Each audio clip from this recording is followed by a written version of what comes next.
This is Steve Sadlodowski, publisher of BayouBuzz.com, and today we're going to be talking legislative session with Christopher Tidmore. Good morning, Christopher. How you doing? Good morning, Steve. 14 days to go, or are there? Many of the legislators are talking about getting this over and getting out early before the end of this session, but we'll see what happens with the House Ways and Means Committee today. Okay, so why don't you tell us what the House Ways and Means Committee?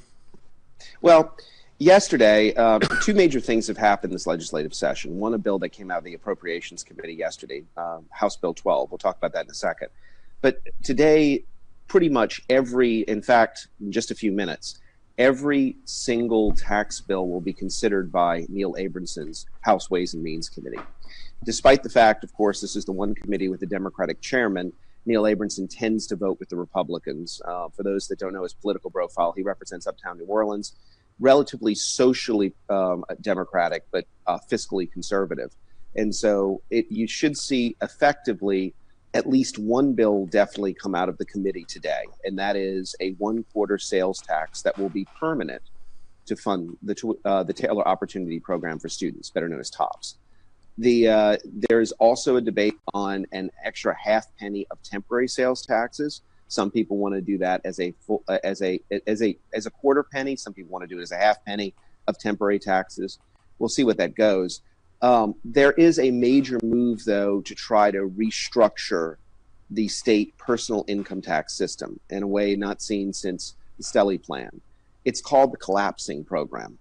I don't know if that's the greatest title, but it's what it effectively would be.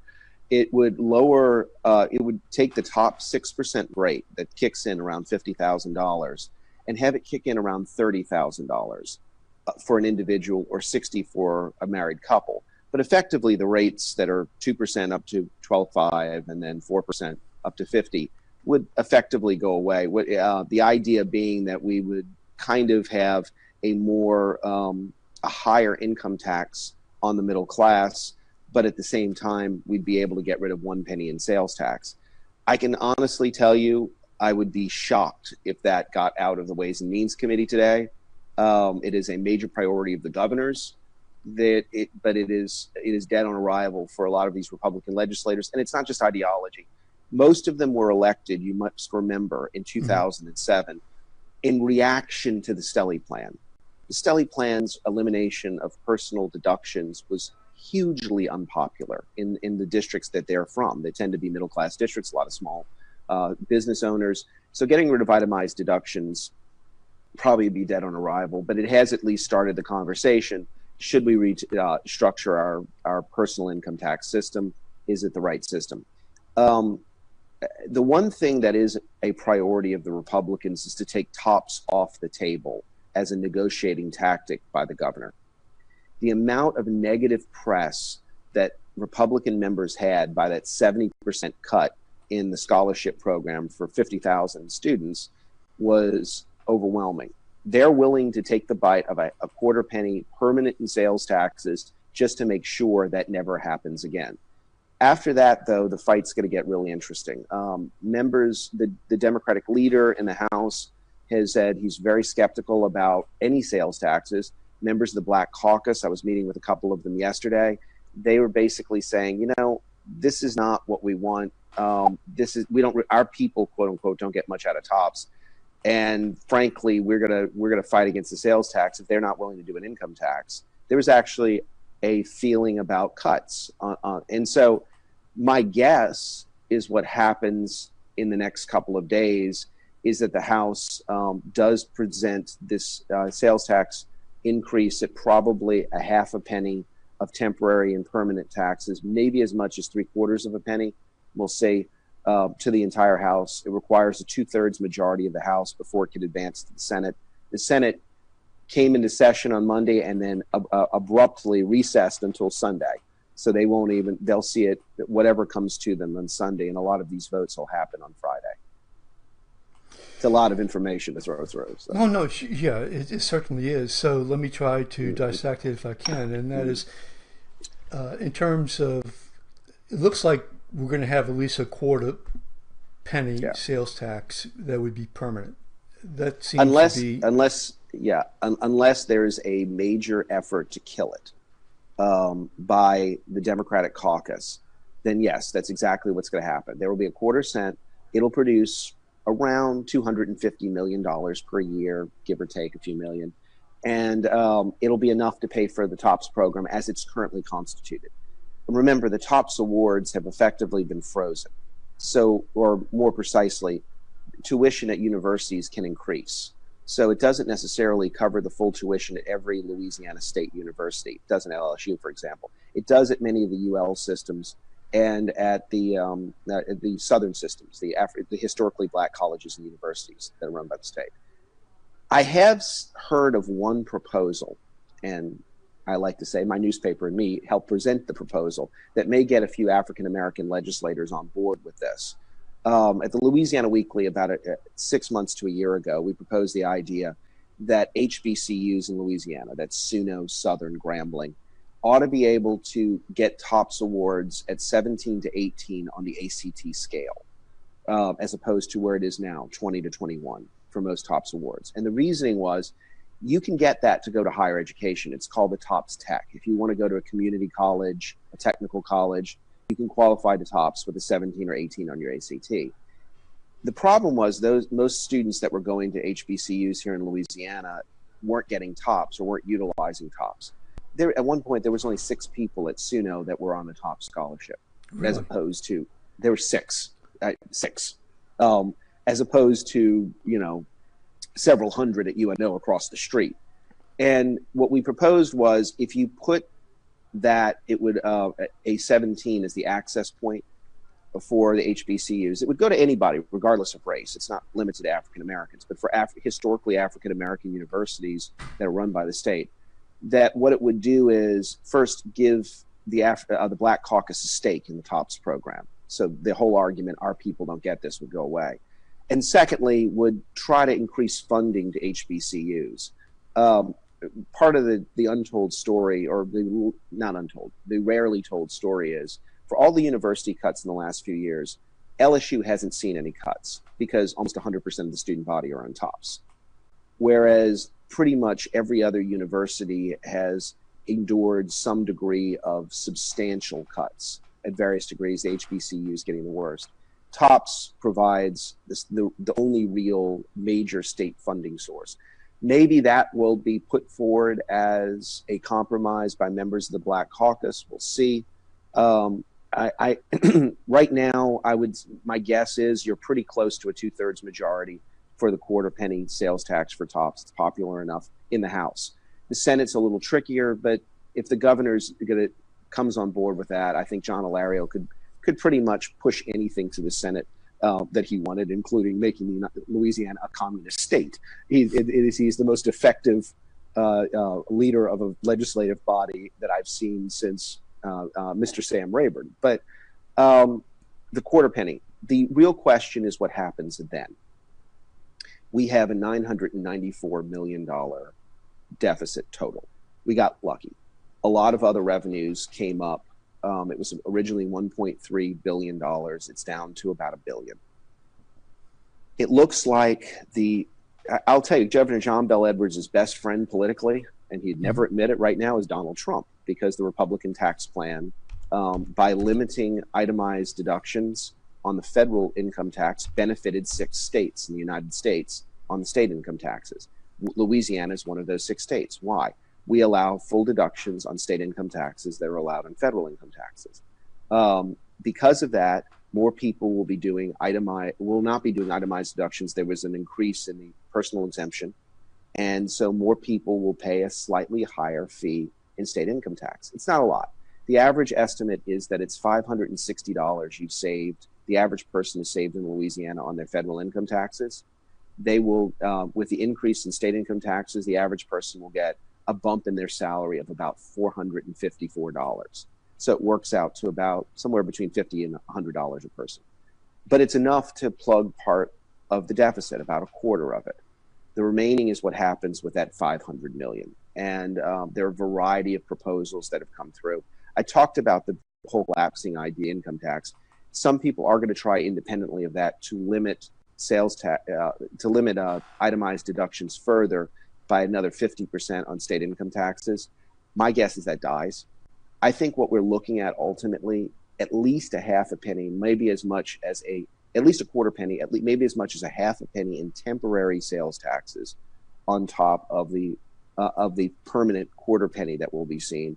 And everybody can go home and say, basically, they lowered the sales tax rate by a quarter of a penny, and it's going down to to basically by 3/4 of a penny in another 2 years. That seems like a simple solution, but it actually has a big problem with it. Mm-hmm. And The big problem is this: you can't bond out on Wall Street money against temporary taxes, i.e. taxes that last less than 5 years. And what that means is our bond rates go up. And this is very esoteric to a lot of people. I can see people's eyes glazing over. Bear with me, folks, because it matters to your pocketbooks. What happens is that when you go to Wall Street, the state borrows money to get through the year at various points. If the interest rate goes up, there's literally less money on the same amount of money they're collecting in taxes. There's literally no way that you're going to see a temporary sales tax rate for 5 years come out of this legislature. Everybody wants to just get through the next election. And that's a real problem. This could cost us as much as $100 to $150 million in extra interest rates.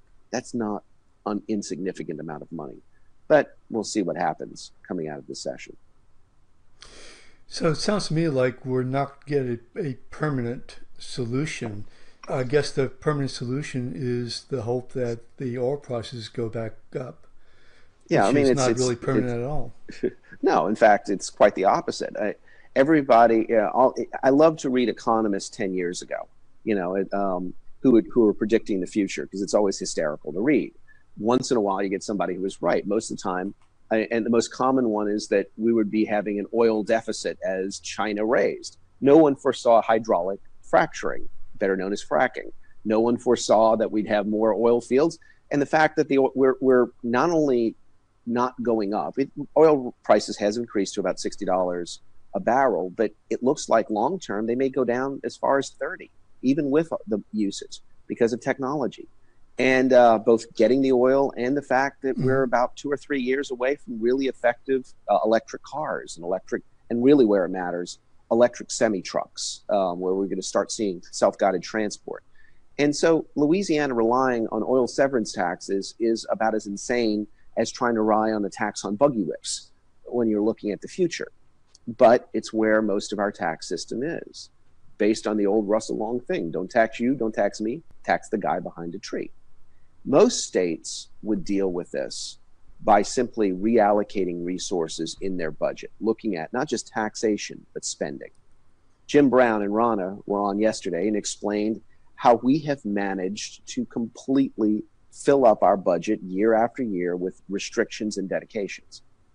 Steve, after your interview with Jim and Ron, I was so fascinated by the difference between the Constitution prior to 1973, 74, and all this. I went to a library and I said, ma'am, I asked the librarian, could you give me a copy of the Louisiana Constitution? And she looked at me and said, I'm sorry, sir, we don't carry periodicals. I'm sorry, we don't carry what? Periodicals. Gotcha. Oh, the point being, it's an old joke about the French Constitution. We changed our Constitution so often, it might as well be the Civil Code. Jim made an excellent argument yesterday. The reason why we had the Constitutional Convention of 73 with the 74 Constitution was because we had done this previously. We cleaned it up. You're able to change the budget. If you need to take a little money from here and there, you could do it. We, of course, filled it up to where it's just colleges and hospitals that get cut every single time. There is a major spending proposal, restriction proposal that passed the Appropriations Committee yesterday. And I am shocked, literally shocked, that it has gotten so little press coverage. Article in Picayune, something for Gannett, virtually nothing. It's called House Bill 12. It's done by Speaker Taylor Barra.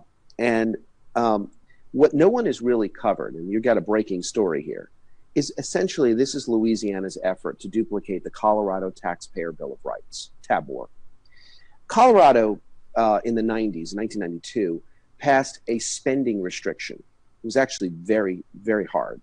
It was the budget could not increase more aggregately than the rate of inflation or the increase in population, whichever is higher. And what it meant was Colorado constantly ran surpluses each and every year. There were real arguments against it. You couldn't put more money into public education. You're basically holding steady at the rate of inflation. It got to be controversial enough that the then Democratic legislature and governor in 2005 suspended it for 5 years. But Colorado, despite the economic crises, never, between 2005 and 2010, but Colorado, despite all the crises, never had a bad budget. Well, Taylor Barra wants to do a variation on that. And what it would do is essentially, it's a little bit less stringent. It would restrict the Louisiana budget to a growth of 6% absolute per year. It actually is stricter than that. There's a formula based on if population grows, if the consumer price index for the southern region increases. There are various methods to where it could be less than 6%. They actually they were originally about 14. I watched the committee, they cut it down to about 6. So it's basically the consumer price index, population, and a couple of other factors. But essentially the idea is that if we can't dededicate programs, we'll say every program in the budget can only grow by 6% and pray without that somehow we'll be able to get back to surplus. It's better than nothing.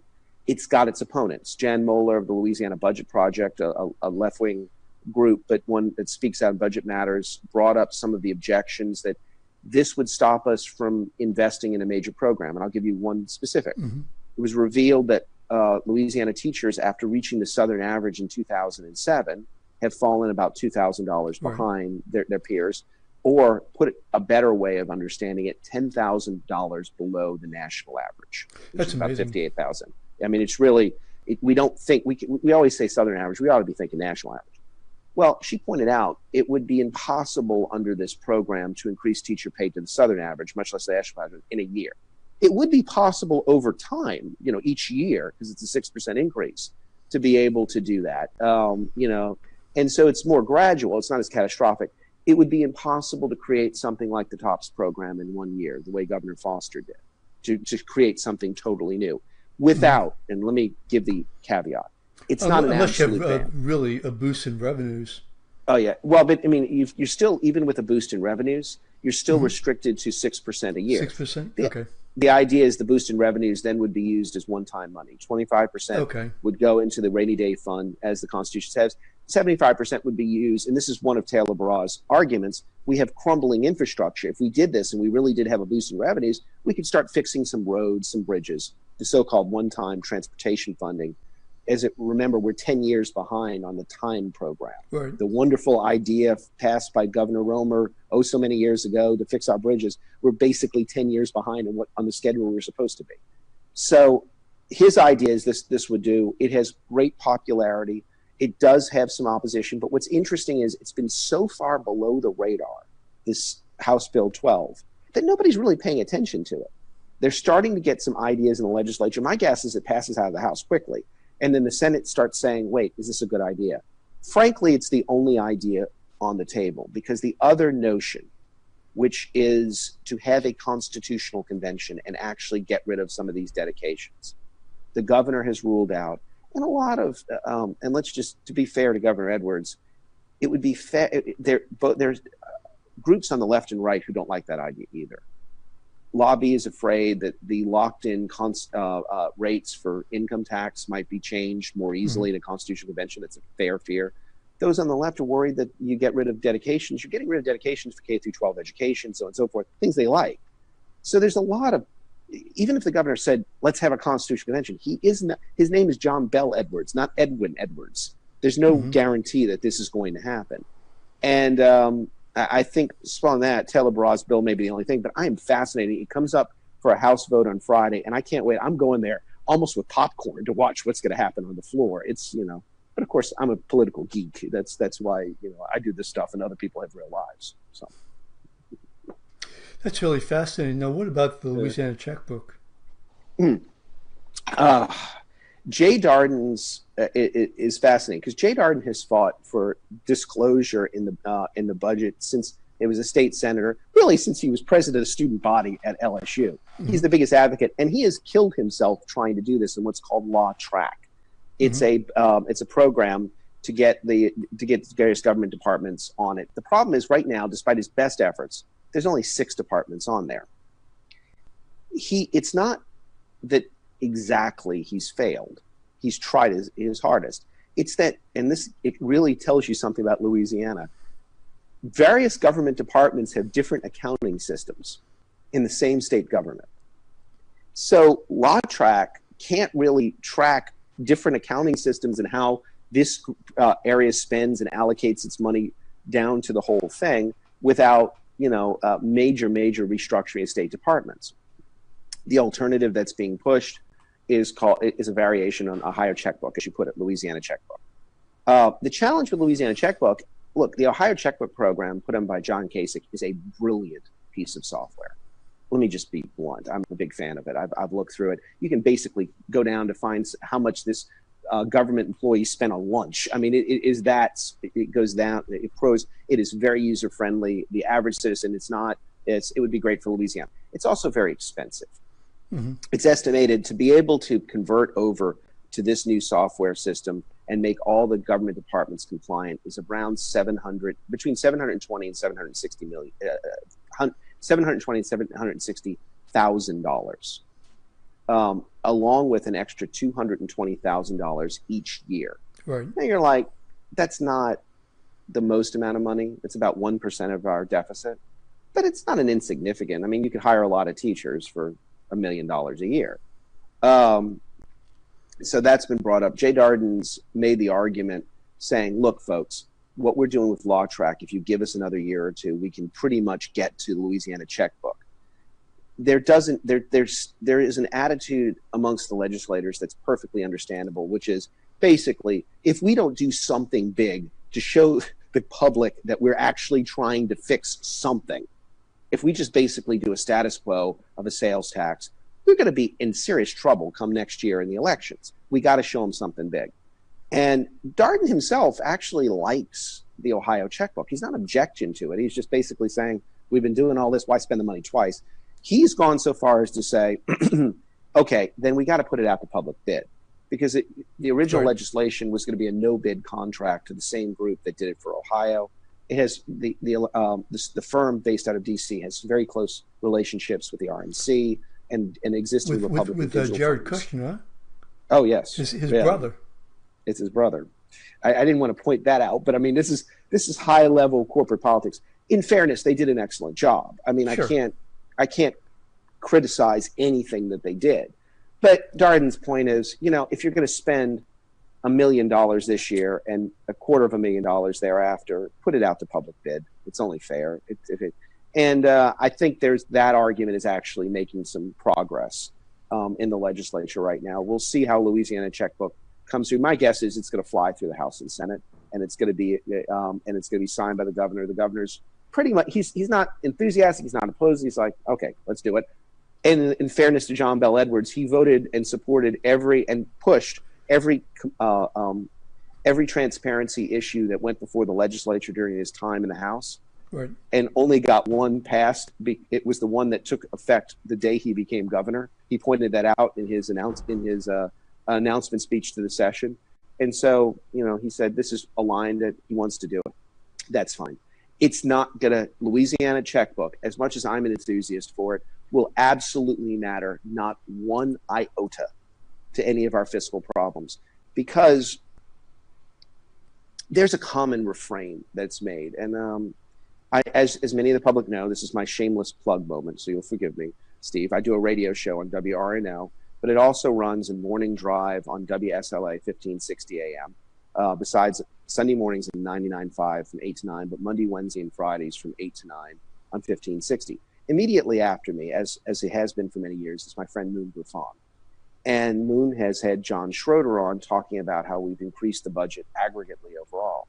And I like John. I've known him once. I think John's program that he's putting out, the Treasurer's program to classify where our spending is online on Facebook, has been very good. But it's a bit of a misnomer. And the reason is it's not that, yeah, what's happened is Medicaid spending and a lot of our federal match spending is increased, but we can't touch a lot of that. We can't touch K through 12 education, where, let's face it, a lot of money is wasted. That's a politically unpopular thing to say, but K through 12, it's not like all the money is getting into the classroom or into the teachers' budgets. We can't rationally look at our budget.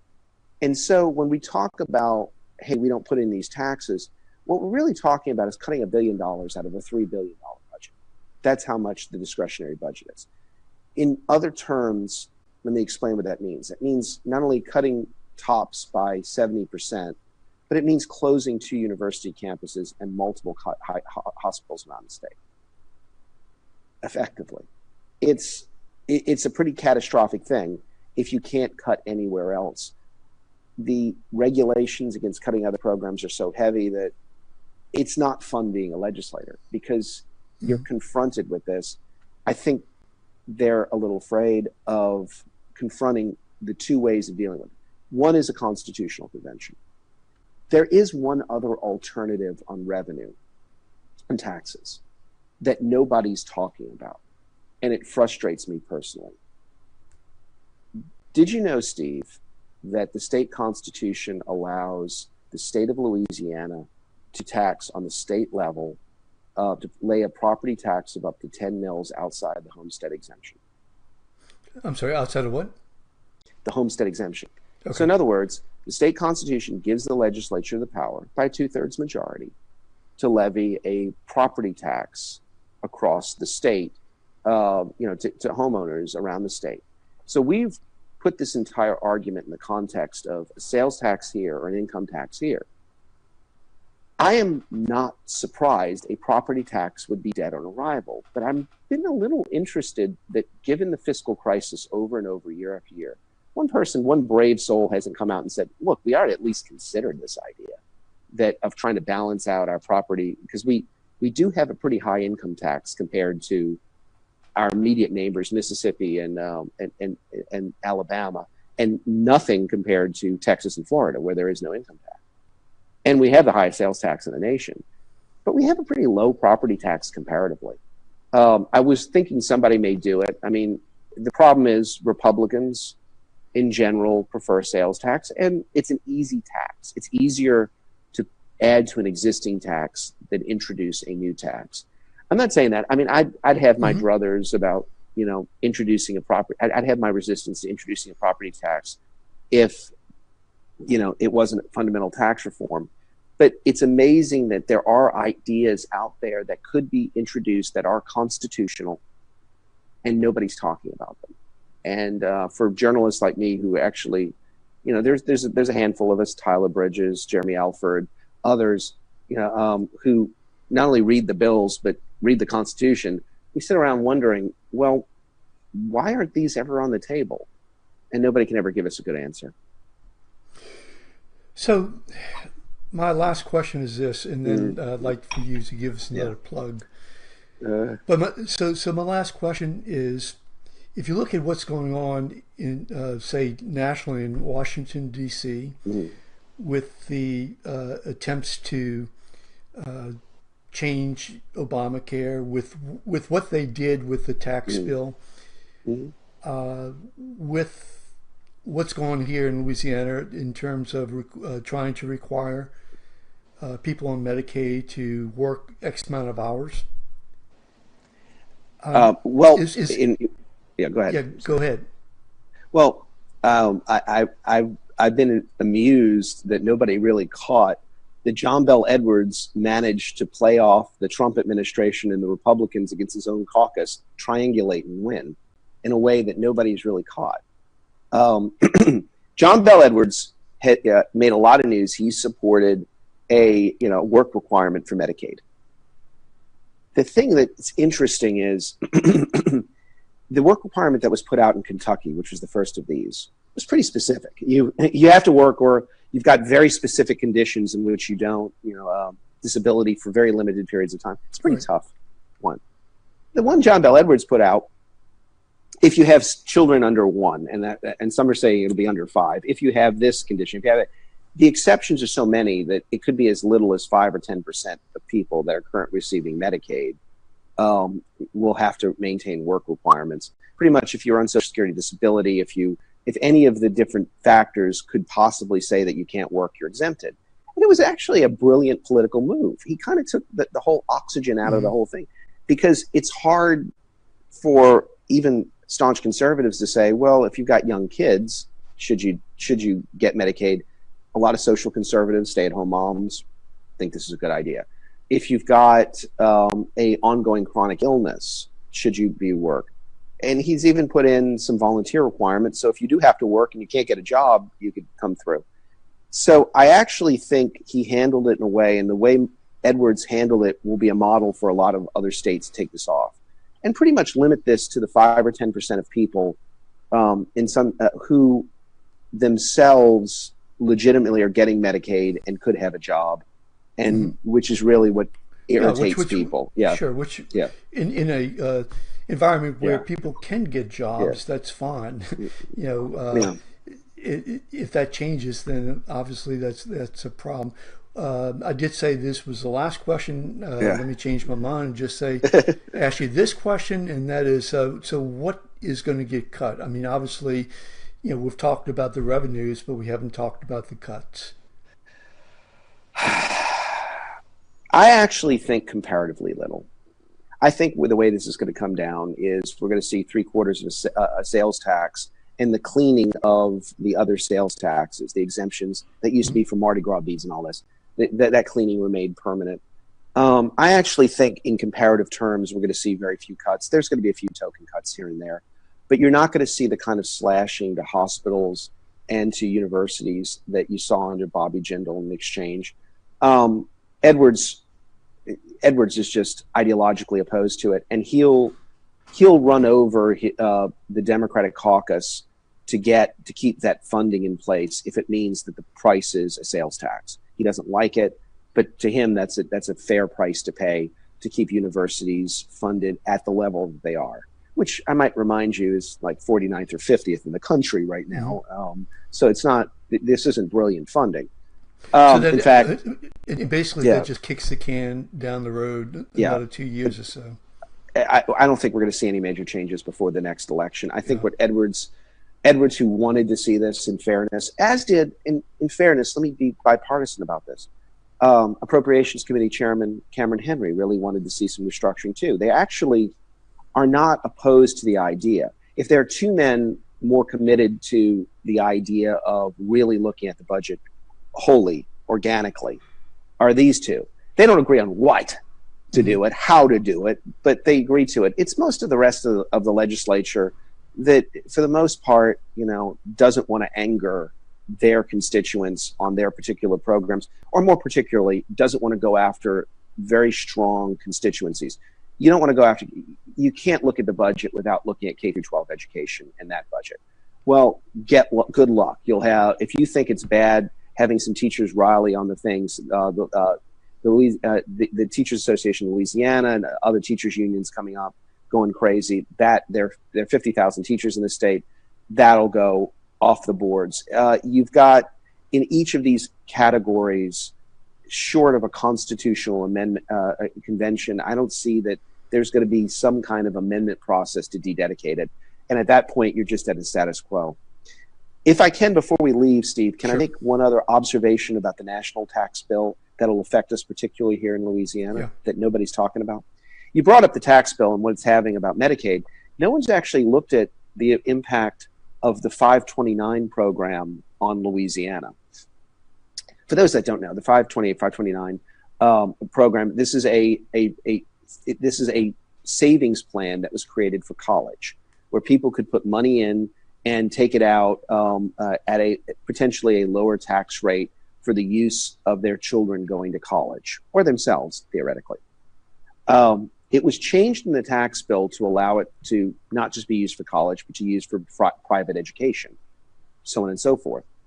And under Louisiana law, there's a match. It was set up that basically in contributions that you could get a match of up to $4,800 a year in Louisiana for every contribution in the 529 program. The idea was, we're going to put this in. It's going to take 18 years or 16 years or 10 years for your kid to go to college. It's a long-term program, and then you're going to take it in. No. The way the law is written on the federal level, it doesn't have a time limit on my contribution to the 528, 529. So let's say I got $1,000 today, and my kid's tuition to his parochial school or to whatever, Jesuit, take his choice, St. Martin's, Newman. My tuition, I got to pay $1,000 next month and $1,000 each month thereafter. So I take the $1,000, put it in July, take it out in August. I get a match from the state. So what we've created is basically a $4,800 state voucher on top of what it is. Now, for advocates like me who are advocates of private school scholarships, I think this is great. I think it's going to introduce true competition into the system. But I'll tell you, this all happened and nobody's paid attention to the fact that effectively up to $4,800, every dollar you put in is going to be matched by the state. That's a $5,000 scholarship and another $5,000 through a program that you can take it out tomorroor. And I think it's incredible. Yeah. So I think that's incredible. Put that up and target that. Okay, so how about a pitch? All right. Well, for those that don't know, ladies and gentlemen, of course, I host a radio show in WRNO. I'm the former reporter, news director there. And it's on Sunday mornings from 8 to 9 a.m. It's sort of our Meet the Press show. It's called The Founders Show. It also runs on WSLA 1560 a.m. Monday, Wednesday, and Friday. And, of course, we're going to be pitching what, on this week's show what Bayou Buzz is doing. And I hope you guys are listening for both the 8 o'clock and 4 o'clock broadcasts. We're going to be pitching on the air. This week we've got Jim Brown coming on. He's going to do a pitch. Steve, we want to have you on next week to talk about it. And the whole thing, because I think what you're doing at Bayou Buzz is on not only on the cutting edge, but actually pretty much one of the few sources where people are getting interactive news on what's going on in the session. But also, if I may be of interest to Louisianians, I'm writing for a national website called thefmz.com. FMZ stands for 50 Mile Zone. This is the area of the Coast Guard. And we're talking about a lot of maritime issues, sometimes big ones like the Jones Act, sometimes boat drinks, but a lot of stuff that impacts us here in Louisiana. And I hope you guys will tune into thefmz.com and take a look at some of the stuff that we've been posting. Most recently, we talked about something that's going to impact us really hugely here. The fact that in the Netherlands, there are new self-guided electric barges that can carry up to 24 containers, and the big ones could carry up to 500. These are tractor trailer loads of containers. Now, let me see. Where is one of the biggest cargo container loading facilities in the United States? What happens to be the Port of New Orleans? Mm-hmm. There's an existing cargo and barge system that goes between New Orleans, Baton Rouge, and up to Memphis. And right now, we're primed to do it. What has made inland transport of cargoes on our waterways, as opposed to freight rail or 18-wheelers, not economical, was the Jones Act. You needed an American flag vessel needed a lot of American personnel that were highly licensed. This would only require a captain, maybe a first mate.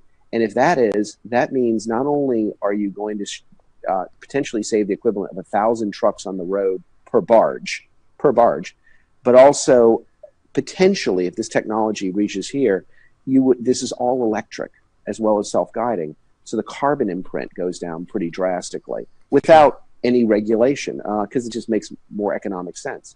And I think it's an interesting thing that could make the Port of New Orleans, particularly this cargo port they're looking to do down in St. Bernard on the Miro Foundation property, one of the biggest expanding cargo ports with the widening of the Panama Canal in the world. And we could see New Orleans return to its status as the cargo queen city of the South, as our Mississippi goes through 38 states and 3 Canadian provinces through its tributary systems and canals. So take a look at that at thefmz.com. So. Absolutely. Listen, thank you so much. And those who are watching, make sure that you go ahead and like the video and share it so other people have an opportunity to watch it. We'll do a program again today at 4 o'clock. And then let me just plug for Friday. On Friday, we're going to have Rob Manis at 8 o'clock in the morning. Christopher, maybe you can join us on Friday afternoon. You'll be up there I in will. Baton Rouge. Let me check my schedule, but Sure. right now it's clear. It shouldn't be a problem. So let me see. Yeah, and That sounds good. that'd be great. And we'll be taking excerpts of this and put it up on Bayou Buzz so we can target the very specific issues that you've discussed. And so I really appreciate it. Fascinating, really fascinating wealth of information. I mean, truly. So yeah, please go ahead and push this because I think we're on the cutting edge for sure. There's no question about it. This is not going on anywhere in anywhere in the world. I don't believe in the way that we're doing this, and so I'm real proud of it. I really am. You should be. So You should be. It's really on the cutting edge of what it is. I'll tell it, ladies and gentlemen. I had the privilege of meeting Steve almost 20 years ago when he first was starting up Bayou Buzz, and he was at that point. It was on the cutting edge, but it was the internet. It was new. People weren't doing it, and he made the statement. Well, you guys are on the air. It was Jeff Carrera and I were doing a radio show at the time every day, and we're just trying to augment. And one day, Steve made the statement, there will be people watching our website each day like they listen to you on the radio. Well, I'm making to say the way talk radio is going, there may be more people watching you on the website sure, than on talk radio. sure. So you were right in your prediction. So anyway. Well, there's a lot of opportunities of marrying, say, Yeah. talk radio with this technology. Actually, Jeff Carrera and I were talking about it yesterday. So you'd be really surprised what you can do. Okay, listen, hold on, and everybody, thank you. Make sure that you go share. And Christopher, again, wealth of information. I'm going to push some buttons and tell everybody goodbye. So goodbye. Thank you much, Thank you. folks.